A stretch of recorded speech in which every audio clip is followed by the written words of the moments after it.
दोस्तों, अगर आप चाहते हैं कि छोटका एंटरटेनमेंट की ऑडियो और वीडियो आप तक सबसे पहले पहुंचे, तो नीचे दी हुई लाल बटन को दबाकर हमारे चैनल को सब्सक्राइब करें और इसके साथ ही बेल आइकन को दबाना ना भूलें।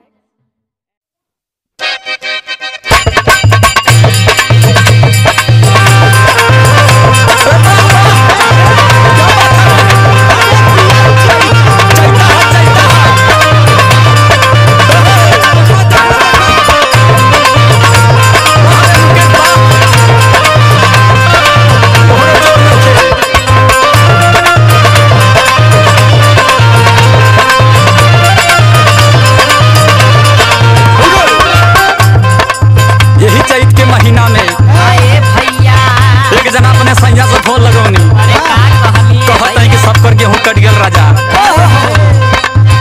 आपन गेहूं ना कटी का बुझाता ऐसे बात औरतिया कहत अपने सैया से गेहूं के कटाई राजाजी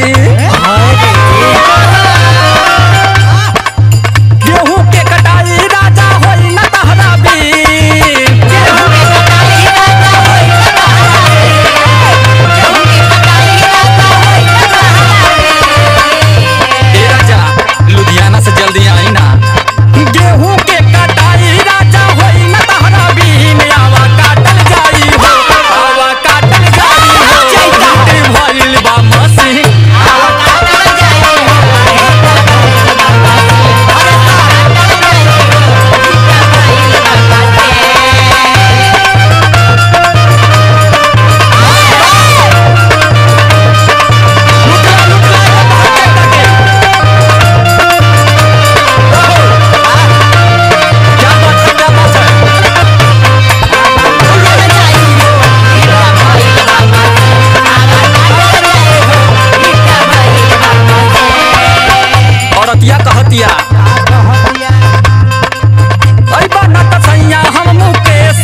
कहतिया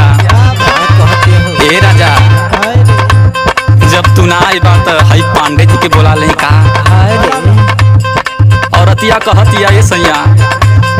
पांडे जी कहे ले आवा हमसे काटवा हला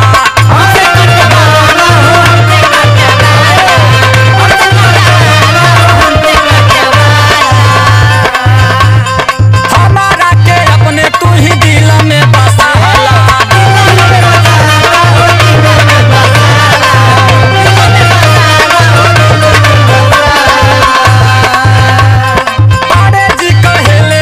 हमसे काटा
दिल्ली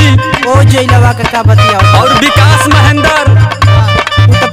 भानु भैया बहुत तंग करन ये राजा। अरे धान से बच्चा भैया बहुत बड़ा हुआ आहा लमहर लमहर है इनका पीड़िया व भेलिया का कहतिया औरतिया का कहतिया गेहूं काटे जाई हम त तो जहोला हारी में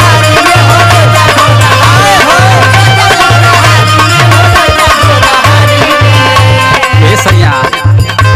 सब तो सब है दिलीपो खाली अपने लहान में रहन ये राजा और है सोनी पता डाला चाहे